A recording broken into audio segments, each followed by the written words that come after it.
Hey guys, welcome back to my channel. I'm Frank, and today I'm going to be reacting to the dark reality of Instagram. Yeah, I don't believe none of the stuff you see on Instagram. It's all fake. People only show you, the highlights of their life. They don't show you the things they actually go through. So don't take it personally. Don't think that you're worse off in life just because you don't do what you see people doing on Instagram.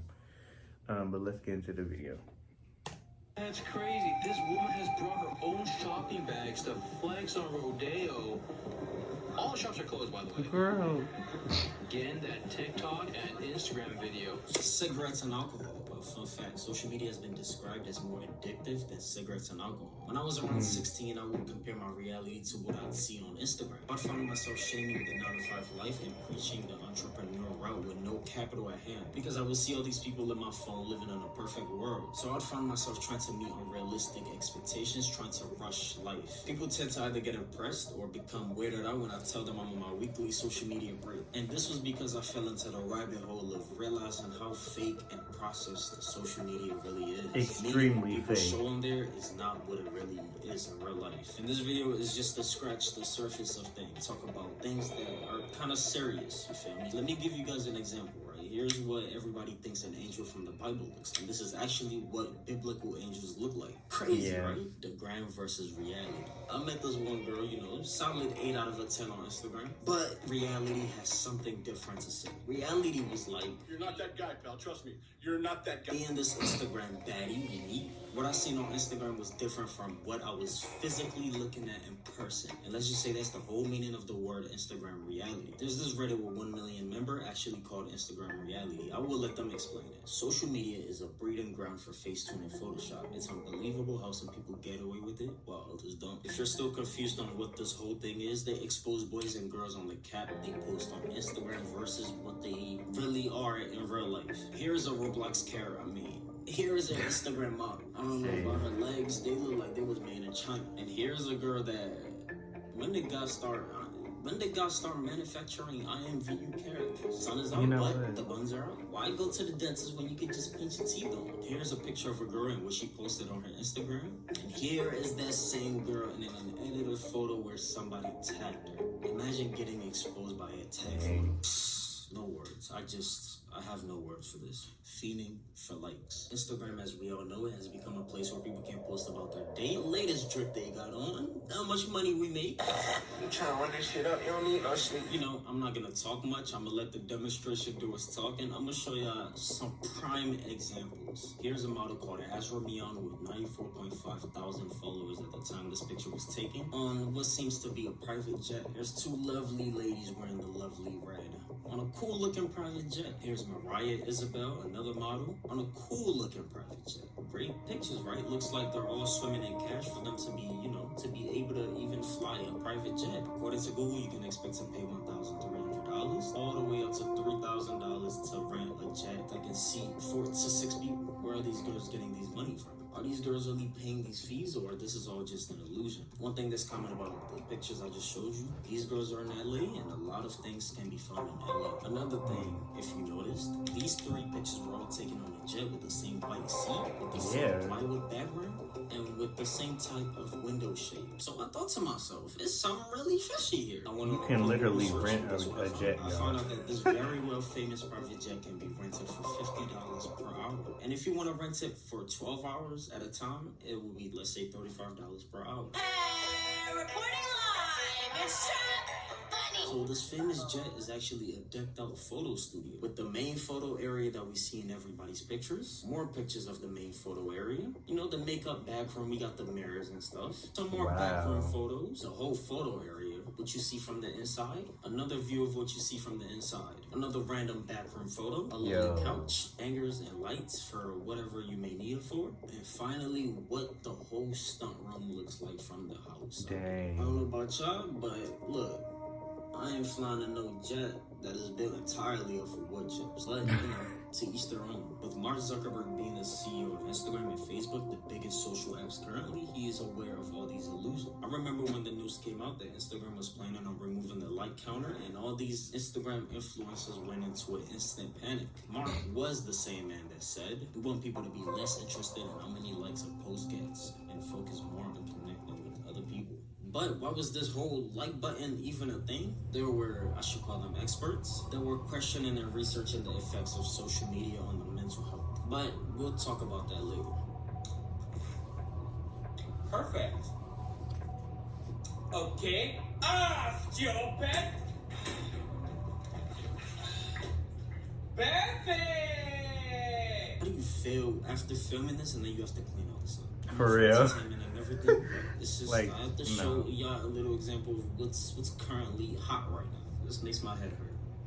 Growing scams and 419s. Two investigation exposes fan scam. 19-year-old woman and two men in their 20s were arrested at their Rancho Cucamonga apartment. Tens of thousands of people fall victim to these scams every year. Reports of internet crime skyrocketed. Instagram has become a growing place for internet theft and people masking themselves to be what they are. Here is Ray Hushpuppi. His lifestyle was not fake, he just was a true finesser. Here is Ray in front of a Rolls Royce that has a market value of $340,000. Here's the same guy with the $150,000 Richard Mille watch. With all this wealth I just showed you, imagine all of it disappearing at a snap of a finger.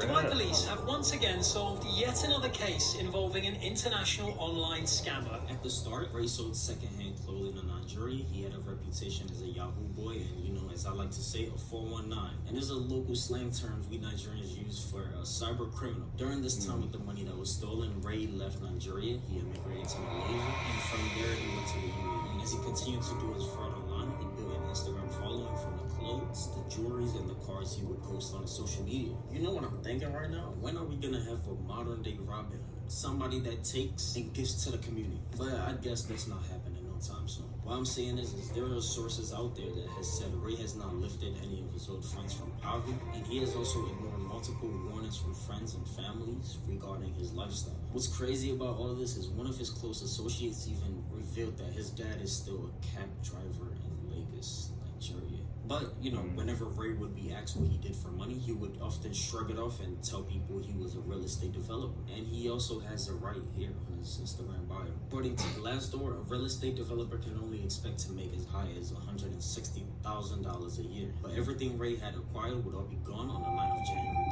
2020. 6 raids were carried out simultaneously while the suspects were sleeping in their Dubai residences. Found more than $37 million in cash, not counting what he had in different accounts all over the world. They also took the luxury cars that were used in his photos and sentenced them to 2 decades behind bars. I'd like to go into further details about this and make a whole separate video on this whole case because it's interesting if you really look into it. But there are tons of Instagram, you know, influencers that have had stories like this. But for the sake of watch time, I chose the story because it's interesting to hear. I want to take this time to say, if y'all are enjoying this video so far, look, leave a like button. It helps me out more than y'all think.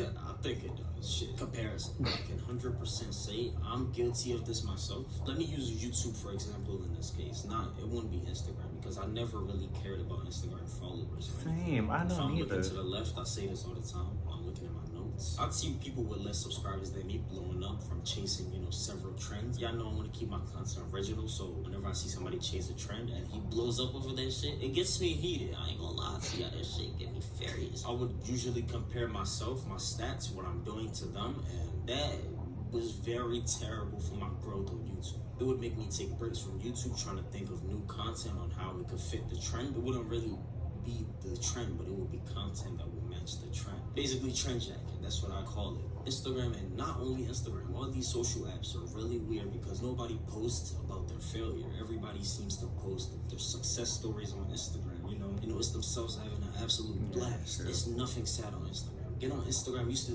the latest things on there right now. It's just this, you know, comparison culture that has been around for a while, actually. I was talking to one of my friends, he'll probably watch this. His name is Aaron. He was like, we only want something because we see other people have it. If we never see other people have that thing, we would be content with what we have. and it was actually true. There was an interesting study at a university with monkeys. It's kind of a funny, but it's a sad study. The studies found that the monkeys were perfectly happy with exchanging their stones for cucumbers until they seen other monkeys exchanging their stones for grapes. The cucumber monkeys, they had a reaction to it. You know, it's the same way with the social media thing. There's this unhealthy comparison culture that we seem to get ourselves into. We see Lexi in Dubai on Monday. We see James in freaking Aruba on Tuesday. They're like, why is my life so boring? You know, why am I stuck in this bubble of nowhere? Why am I here? And this is one of the things that I feel like is going to be real damaging to a lot of people.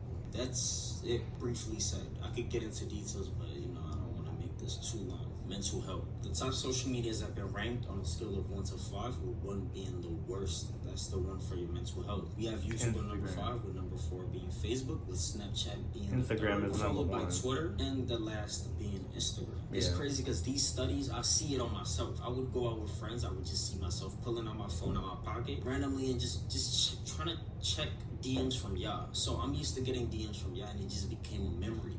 I would just do it unconsciously. I found that totally weird about myself. I'm happy I got rid of that shit. I had to put a stop to it. I started taking weekly breaks from social media from 2019. And now putting my phone down to even do work, to work on videos, is not even a problem for me. If you've seen the Black Mirror episode where people can upvote or downvote each other in real life, you get a sense for how Instagram operates virtually. We live in a town where your popularity and respect is linked to the amount Isn't of that how likes your YouTube photo started? They used to be a if rating Instagram does system, all this, now what they're a are you like still using? system. I gotta look at it from my perspective. This YouTube game is the game, and I'm just a player in the game. The amount of followers I have is to establish an authority as a brand and make TFG stronger. At the end of the day, for you to get a brand deal, you gotta have some sort of follower. And I also don't want to miss out on the opportunity of networking with other people. Like I said, this was gonna be just the surface. I want to get into like crimes that actually happen on Instagram. I might do that in part 2. Just leave a like, let me know that y'all want this. That's how we communicate, you know, that's how I know y'all want these videos.